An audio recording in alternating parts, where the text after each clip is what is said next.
Well, hello guys, how y'all doing?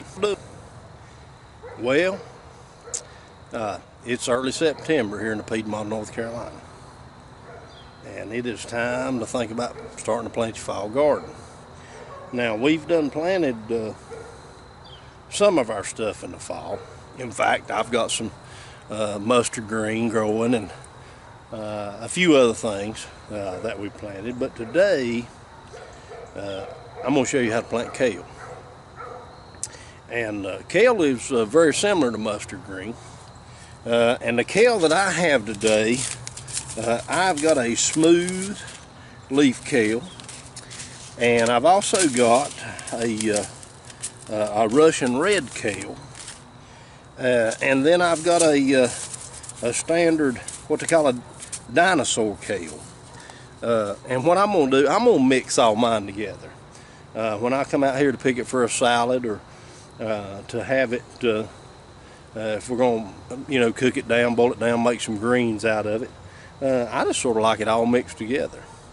So let's take a look at what we've got here. Now, if you'll look, what I've got, I've just sort of made a border here in between the muscadine vines and the grapes. And I've got some real fertile soil that over the last 2 or 3 years I've amended and added compost, got some sand in here. And normally what I grow in this bed is carrots. But I try to practice crop rotation. In the fall, I use this bed for one of the crucifers, or I use it for mustard greens or lettuce or something like this. But today we're going to plant kale in this bed. Kale is a fairly cold hardy plant, and so we'll be able to harvest it for a while till it gets really cold around here. It can take some light frost, when it gets bitter cold and starts freezing, then it'll be over with. But until then, we're going to get to enjoy some kale. But I've got a loose seed bed, and I've actually just got done removing my carrots, and so what I'm going to do, I'm going to smooth this bed out, and I've added a little bit of 10-10-10 fertilizer, and I've got some rabbits. So about a couple days ago, after I harvested the carrots, I added in some rabbit manure. And these kale seeds, if you're familiar with mustard green and cabbage, most of you crucifers, they got this little tiny seed. I mean, they're just tiny little old things. But I'm going to take those seeds. I've got 3 different varieties, and I'm just going to mix them together in my hand.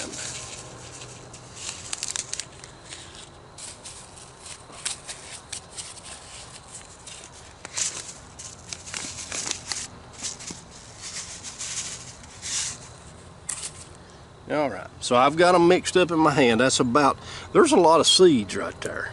And I'm going to plant about a 3 foot by 3 foot section.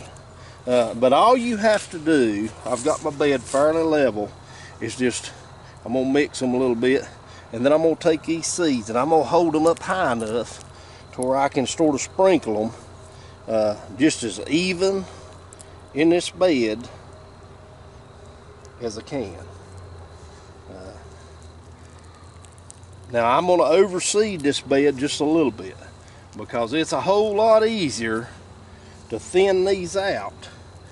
There is virtually no way in a bed like this that you'd be able to go in and plant in between if you had weak germination. So I'm going to overplant this bed just a little bit. And then these seeds, because they're so small, because they're so small, and you've seen how small they were, they're not even as big as a pinhead. All you have to do, and you can use an implement, but I'm just going to take my hand in this small area, and I'm just going to pat them in. so that they're touching, they're making good ground contact. I'm gonna pat them in just like that. And then in a few weeks, they'll probably be an inch or two tall. Any of your crucifers, mustard and kale, cabbage and stuff like that, it'll usually germinate in 3 or 4 days. They're pretty fast germinating plants. And then of course I'll bring my hose over here and I'll water them in. Now you got to be careful when you water these in. You don't want to disturb the seeds. You don't want to move them around. If you overwater them, you'll have pockets of seed, and they'll. You don't want that. You want them as even as you can, and they'll grow. Now, as I come out here and harvest this kale, because I've seeded so heavily, there'll be a lot of plants I pull up as I harvest, and that'll make room for other plants to grow. But when August ends and you feel that first snap of cold weather, then it's time to start planting your kale and your mustard and stuff like that. So get you some kale in. It's just that easy. When these things come up, maybe they're an inch or two tall, I'll probably put some liquid 20-20-20 fertilizer on them, and that's all it'll take. We'll have kale plumb up to the end of November. So until next time, this is a Piedmont Gardener. Y'all have a good day.